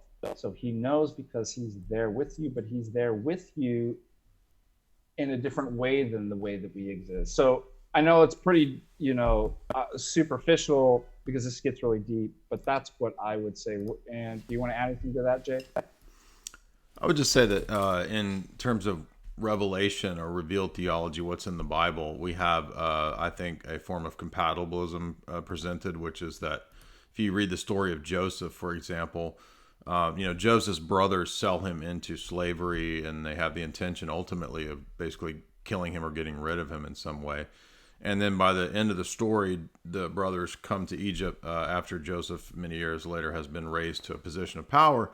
And Joseph says, I know that you meant this for evil, but God meant it ultimately for good, not just for me, but so that I might be the way that all of Israel could be saved. And so that ability for God and the greater purpose to use even evil things for good is one of the mysteries of Scripture that's revealed. And the fact that we say that it's in some way or form a mystery because we're unable in our finite state to really grasp all these interrelated causal things in the created world. And the here and the now, we don't know all the causal relations, so we don't know what all's going to be the result of this or that action, but God does. And so if you read the book of Job, that's essentially the way God answers Job, is that you aren't even able to understand the relationship between God's sovereignty and free will. And so therefore it's a thing that's revealed. We know that it is so, but how it's so is something we don't know. And that's not in itself contradictory to the Christian worldview. A lot of times atheists and people like this, you got a contradiction, but there's nothing binding God to have to tell us why he permitted evil. So in that regard, I would say that it's something that's revealed. And by the way, this is also, in a sense, a quote problem for any worldview. So it's kind of a false thing that a lot of times atheists will set up where they'll say, you can't answer the dialectic of determinism and free will, so therefore your worldview is not coherent. But actually, no worldview can give so they're setting up this impossible task that no worldview can actually answer. So that's one thing that I like to call out, because that's kind of a misunderstanding. Yeah, I'd also say too is that people always tend to stress this, that you have to explain the how in Yes, order exactly. for it to validate that it is. But for example, I'm looking at a car driving by. That's true, that it is. Do I have to know the mechanics of how it is in order to affirm that it Yeah, is? hardly anybody understands how a Mac or a iPhone works. They're so complex now, right? Yeah. Well, you don't have one in your hand, and it ain't real until you explain the hows and the Yeah, mechanics right. of. So it's an inconsistency, and you can call people out for inconsistencies. Yeah, You're allowed. I and give you for impossible permission. standards, right? Yeah, Impossible standards for thee, but not for me, right? exactly. Jack, no wait, Sandvich again says for 5. I'm sorry about my last message. You don't have to be sorry. Is there a specific way of? I'll let Father Deacon answer this. Is there a specific way that we utilize the prayer rope? Not as far as like a rule, like you have to do it this way. I think it's supposed to be strapped around the neck, and then you extend Hey, it up. You extend. could you bring me my prayer rope? You extend it. You hang it from something that can support you as you hang, right? Yeah. So I'm getting my wife to get my numerous prayer ropes. She brings a noose. Norwegian noose. Get it in OOSE. Yeah, somebody's made that real funny. Oh yeah, here, look at guys. I'm so excited. Oh, which one do you want? I got what you need, man. I got the. You just sell these on the street. Get kids to right, push like them. the, Hey kid, come here. These are the real things, man. You can feel by the weight that these aren't knockoffs. So this is the. Hey man, you got a Gucci one? You got a Gucci rope for me? Have you seen this? Like how long this one is? Whoa. Let's not use that one. This one is an Old Believers. Okay, I won't go into that because that'll be complicated. Let's just use this one here. So the traditional way is, again, with each one, and you could do the short or the longer version, the Lord Jesus Christ, Son of God, have mercy upon me, Lord Jesus. As you move, right? Now notice that when you get here, that you have a bead. Some might have a large knot. Some may not have it. And there you can introduce another prayer, like more honorable than the cherubim, more glorious beyond compare than the seraphim. Without defilement, you gave birth to God, the Word, true Theotokos, we magnify you. Okay. The idea, however, is unlike the Roman Catholics, what you don't want to do is visualization. You don't hear them. What you eventually want to do is you have the audible words, and that goes into the mind, right? So then you're thinking about the words, and then you want to bring those words down into the heart. So you kind of have these different stages, and the more that you do this, what you'll start to realize is that you don't have to say the words. You end up quieting the mind. So it's almost like a pattern, i.e. a form, right? You are taking on the form in reality that the prayer is signifying. And that is Christ and the divine energies. And soon the mind will be quieted, so there won't be any distractions or anything like that. And you'll get better at this too. You need to practice this, especially in a quiet place. You just repeat this over and over again. But soon you'll enter in with a mind's quiet. You're not speaking. And the pattern and the form is now simply in the heart and being, in which there are no more obstacles between you and God.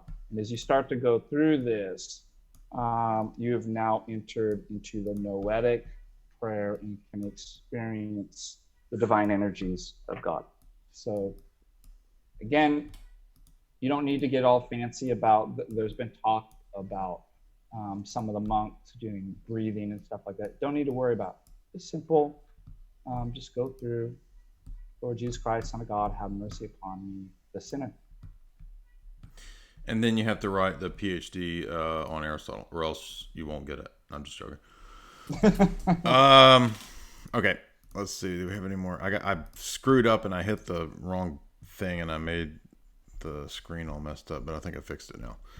Okay, I don't see any more super chats, so thank you guys. Great discussion, and Thank you, Jay. be sure and subscribe to Father Deacon. His channel is there below, and we will later this week do the Soshinsky book, and then, as I said, he's got old lectures on Aristotle, and he's going to be doing new ones. So thank you so much for that. I think that was a good introduction. We have some of the basics. I got one last question though that we didn't touch on, that Aristotle is important for, that people kind of miss because we get so caught up in the ontology, the logic. What about Aristotle's civics? I actually had a grad class on Aristotle's civics. Could you give us maybe a brief kind of overview of his influence in the political realm and the golden mean, and what kind of a polis would Aristotle have favored? Yeah, so you have the politics. My cat. You have Aristotle on cats, and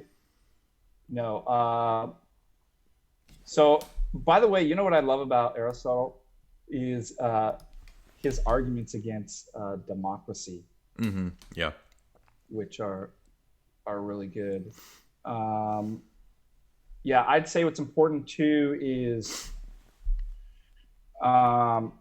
to study the Nicomachean ethics, Eudemonic ethics is going to be important. The politics, I'm trying to see here if I've got. He basically breaks down. He has he talks about kingship, aristocracy, being few rulers, polity, many rulers. And yeah, he does the same thing Aquinas does, where he kind of gives a gradation of like, well, this one's better in this regard, but the dangers of this one are this, right? So if you have a king, it can do this, that's good, but the danger is that it can become a tyranny, and then he kind of grades them, and he thinks democracy is the worst. Here's a great quote from the Politics, 1252b, 29 through 30. The polis comes into being for the sake of living, but it remains in existence for the sake of living well. So you'll notice that's why I said to get a good grasp about politics, you need to know at least Nicomachean ethics and what it means to live the good life for Aristotle. Eudaimonia, well-being, which is happiness, but not in the sense that hedon, or the modern kind of sense of pleasure, but being well, human flourishing, and that's going to be tied into the political state. Maximus will use this terminology too. He will utilize being, well-being, ever well-being. Yeah. So the whole purpose, as far as the structure, whether it be rulers be one, many, or few, is for the sake of promoting human flourishing and well-being. So you have to understand the polis insofar as that. And then obviously that deviates, then you can have tyranny and oligarchy, or polity of many rulers, that would be democracy. I love his, do you know what democracy is? It's tyranny of the masses. I think Tyranny of the many, yeah. Yeah, and nowadays, people do well to actually read Aristotle's Politics, because all we hear is just these slogans like, right. Our democracy is under a threat, that we need to spread democracy, even if that means killing every single one of you. Yeah, and the other idea too, that you can't have a purely secular society. Like you can't divorce the notions of virtue from the polis. That's something else that I think Aristotle would be important for, because in Aristotle's mind, a well-ordered society is necessarily connected to living a virtuous life. Yeah, exactly. And so there's great critiques of democracy that, first of all, with a kingship, when things go wrong, they're not going to go wrong for that long, right? And you know who the blame is. But with a democracy, who's to blame? And a democracy, the tyranny and the degeneracy seem to almost be eternal within the system. Mm-hmm. Once that becomes corrupted, it's not a few years like the king. It's forever, and there's no way to reverse that. Mm-hmm. So that's something interesting in political theory. You won't find a single political theorist in Western civilization that's thought democracy is a good thing. The only one that I can find is Rousseau, and he would say that would only work on a very small, very, very small level. So I think we do well to read Aristotle's Nicomachean Ethics and the politics and understand about, because especially like you'd said, the notion of eudaimonia and human flourishing is something that we definitely, in virtue ethics, that is compatible, at least one aspect of Aristotle that's probably compatible with orthodoxy in many ways. Yeah, there's definitely influence from this in this regard with Maximus for sure. All right, thank you so much, Father Deacon Dr. Ananias, and we will return soon with Szyczynski. Yeah, and what'll be nice with the Szyczynski is because this is going to relate, and this is something we didn't get to talk about in the talk tonight, but Greek, the primacy of ontology and unity over, and this kind of dialectical multiplicity over the multiplicity is going to be something that the Latin West embraces. Yes. And one thing that Jay and I talked about, was that the Roman Catholic doctrine of absolute divine simplicity, as espoused by Aquinas, really comes from Aristotle. That you have an absolute simplicity of substance and essences within the world too, and this will be, not only with God, Aristotle's conception of God, but even within the world as well. So, and why is that important? Because this is all going to relate to the issues of the filioque, that starting with essence and unity over personhood and multiplicity is going to be a different ordo theologiae the West takes on, the Latins, that the Byzantines and the Eastern Orthodox don't. Yeah, I would also add to check out my recent talk that I did yesterday on the catechetical lectures, because we'll see in the catechetical lectures that St. Cyril of Jerusalem also teaches the essence energy distinction, and he'll teach the Father is the sole arche of the Godhead. So the beginning point of the Godhead is personal, he will say, just like Basil and all the Cappadocians. So, all right, thank you, Father. Everybody go and subscribe to Father Deacon. Thank you.